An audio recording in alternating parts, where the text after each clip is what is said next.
Assalamualaikum warahmatullahi wabarakatuh. Balik lagi di channel Kakak Ajil. Kali ini kita akan menceritakan kisah tentang ojek online. Nah, ini sebenarnya kiriman dari salah satu teman saya di Kota Cirebon. Ini beneran teman saya, namanya tuh Andre. Nah, awal ceritanya ini pada tahun 2020, awal-awal pandemi, awal-awal corona ya, dimana semua orang itu nggak boleh keluar dan banyak resto yang tutup. Terus akhirnya pemerintah mengizinkan buka, tapi nggak boleh ada yang beli ke sana, makan di tempat nggak boleh, jadi harus take away atau lewat GoFood gitu.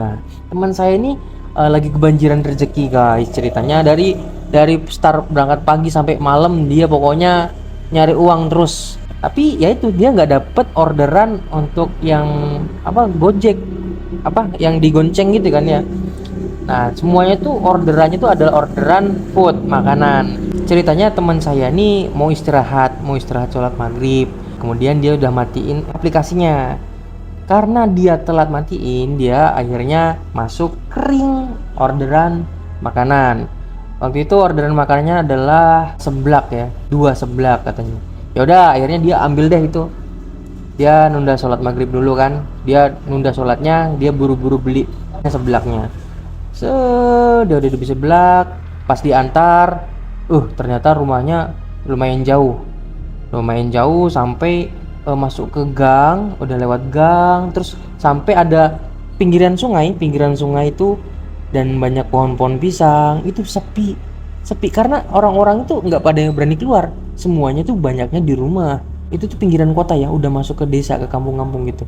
Ternyata tuh di daerah situ tuh memang sunyi gitu, jauh dari keramaian, sampai minim penerangan. Itu sudah mulai gelap, sudah masuk maghrib, udah mulai gelap, minim penerangan, dan mulai suara-suara kayak jangkrik itu udah mulai ada, suara kodok. Nah, ceritanya ketika sudah mulai gelap dan tidak ada cahaya matahari sama sekali, itu teman saya melewati sebuah jembatan. Jembatannya warna hijau, dari kejauhan tuh terlihat. Nah, ini nih karena di situ daerah pesawahan, banyak pohon-pohon, dan warna jembatannya juga hijau, akhirnya tuh samar-samar seperti tidak terlihat gitu. Teman saya tuh kayak merasa tuh jembatan kok kayak hilang, kok nggak ada. Jalan lagi, itu ada. Pas jalan lagi kok kayak nggak ada lagi. Nah, itu dari jauh. Pas sudah mulai mendekat, set, wah ternyata jelas nih, udah jelas jembatannya nih. Ada yang aneh. Ada yang aneh. Di situ ada seseorang dengan baju hijau, laki-laki ya. Baju hijau kayak pakai sorban gitu ya. Tapi sorban kan biasanya kalau nggak putih hitam. Nah, ini hijau tua, menyerupai dengan warna cat dari jembatannya. Nah, dia tuh pas lewat jembatannya, pas si bapak-bapak tadi lewat, tuh ditin klakson, tin.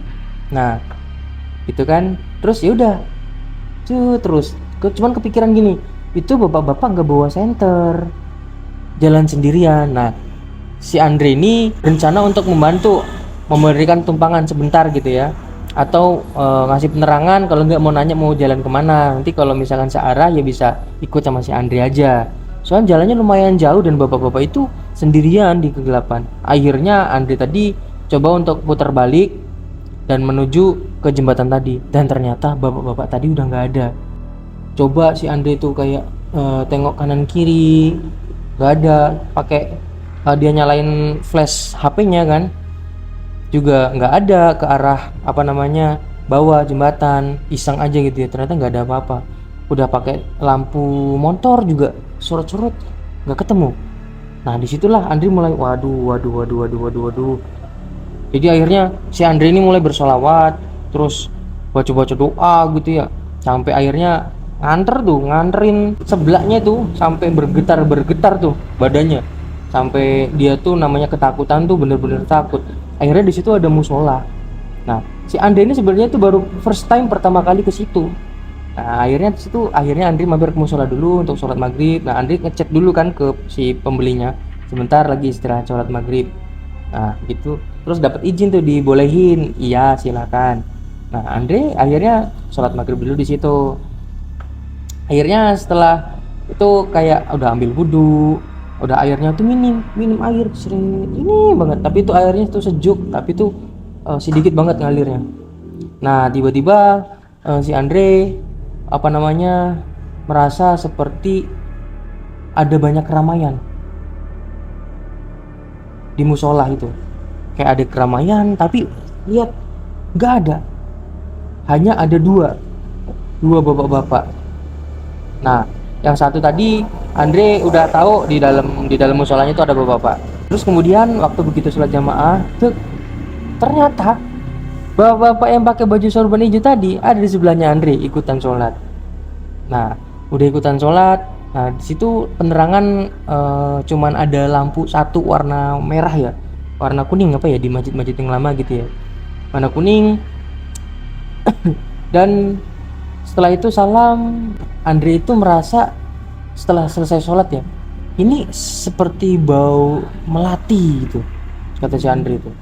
Ini seperti bau melati, diciumnya lagi. Ah, ini melati, ini benar melati ini. Akhirnya ya udah, Andre tetap berangkat.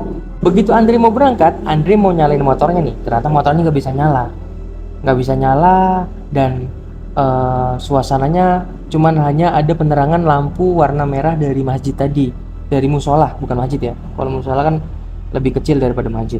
Nah, itu nggak nyala sama sekali. Terus akhirnya apa coba, bapak-bapak yang pakai sorban hijau tadi mendekati si Andre pelan pelan pelan. Terus apa coba bilangnya, jangan lupa bismillah. Nah, bapak itu bilang gitu.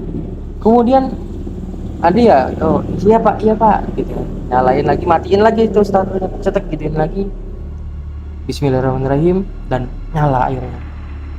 Si Andri baru mau bilang terima kasih kepada si bapak, ternyata bapak tadi sudah lagi-lagi sudah tidak ada, sudah menghilang.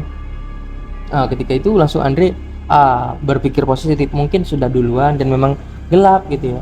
Jadi Andre cuman makasih pak, tin, langsung berangkat gitu. Nah, sampai di sana itu banyak kebun pisang, bukan kebun sih, lebih kayak pisang-pisang di pinggir jalan.